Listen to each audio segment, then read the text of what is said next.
em nhắn hai em số đây kìa. Ui dồi ôi, kinh nhờ, ui giời ơi, rồi qua cái ba chơi rồi cái thằng. Ở nhà với nó vậy này mà làm được gì, bữa nào mà nấu được một bữa ăn cho bản thân mình thôi, cảm thấy cuộc sống hạnh phúc biết bao nhiêu. Trời ơi, tao nói mày chứ, nghĩ sao 12 giờ trưa tao còn chưa ăn sáng. Trời bình thường có gì ăn là 10 giờ trưa là nó mới ăn sáng, cỡ 2 giờ chiều mới ăn trưa. Ừ, thiệt chứ. Con ơi. Sáng dậy là lo chuẩn bị cho nó, xong rồi cho nó ăn uống rồi này kia.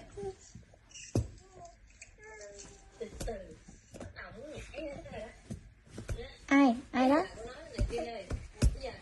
Ôi con ơi.